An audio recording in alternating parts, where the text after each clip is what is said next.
আমি তো অলওয়েজই একা, এখনো একাই আছি। মানে মরার আগ পর্যন্ত একাই থাকবো। ওইটা হিসাব আলাদা। এটা সোশ্যাল মিডিয়াতে দেখানো আরকি। এটা হচ্ছে আমার ছোটকাল থেকে হচ্ছে আমার একটা মানে যখন আমি ছোট ছিলাম তখন আমার WWE অনেক ভালো লাগতো। তো ওদেরকে দেখতাম ওরা সবসময় ফাইট করে, হেভি বডি। তো এই জিনিসটা থেকে আমার হচ্ছে ছোটকাল থেকে এই জিনিসটার মধ্যে ক্রেজনেস কাজ করে। তো 2013 সাল থেকে যখন আমি স্কুলে পড়ি ক্লাস 10-এ, তখন থেকে আমি ছোটোখাটো ঘরের মধ্যে জিম করা শুরু করি। তখন থেকে চলছে আলহামদুলিল্লাহ। আমার জিমের প্রতি একটা আলাদা ফ্যাসিনেশন আছে। আমি জিমের বিজনেসও করতে ইন্টারেস্টেড, বাট আপাতত হচ্ছে আমার কিছু মানে আমার সার্কেলে কিছু সারাউন্ডিংসে কিছু আছে যাদেরকে আমি ট্রেন করতেছি, প্রায় 15-20 জন। ট্রেনিংয়ের উপরেও আমার একটা আলাদা ফ্যাসিনেশন আছে। আমি দেখি আল্লাহ ভরসা, যদি সব ঠিকঠাক থাকে এই লাইনে যাওয়ার তাহলে যাব। এটা তো প্রচুর স্ট্রাগলের বিষয়।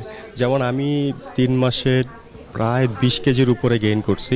এই লাস্ট 3 মাসে আমি 50 কেজির নিচে নেমে গেছিলাম, অ্যান্ড এখন 72-3 এরকমের আপ ডাউন হচ্ছে।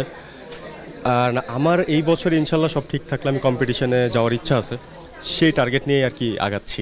এটা ম্যাক্সিমাম ক্ষেত্রেই মানে আমি মানে যতজন মানুষই জিমে ভর্তি হয় 10 জনের মধ্যে 8 জনই জিম করে, কিছুদিন করে চলে যায়। কারণ সর্বপ্রথম যে এই ফলটা তারা করে, তারা ভাবে যে এটা অনেক অল্প টাইমের মধ্যে ওরা অ্যাচিভ করে ফেলবে। তারপরে তারা ভাবে যে এটা খুব ইজি, অ্যান্ড হচ্ছে যাবে জিমে, ডাম্বেল নিবে অ্যান্ড বডি 1 সপ্তাহের মধ্যে বের হয়ে যাবে। জিনিসটা টোটালি এরকমের না, ভুল। অ্যান্ড এটার জন্য বছরের পর বছর কষ্ট করতে হয়। এই ধৈর্যটা যারা নিয়ে আসতে পারবে তারা গেইন করতে পারবে, ছাড়া না। যেমন আমি 13 বছর ধরে জিম করতেছি, still I am not that fit. এই জিনিসটাই। আচ্ছা, বেসিক্যালি জিম আমি করি হচ্ছে আমার লাইফটাকে গুছানোর জন্য। আমি আমার ঘুম, খাওয়া দাওয়া সব কিছু একটা প্রপার রুটিনের মধ্যে আনানোর জন্য, বদ অভ্যাসগুলোকে বাদ দেওয়ার জন্য। সো এই মোটিভটাকে আগায় একটা ভালো লাইফ গুছানোর জন্য আমি সবাইকে বলবো যে জিমে যাওয়া উচিত সবার।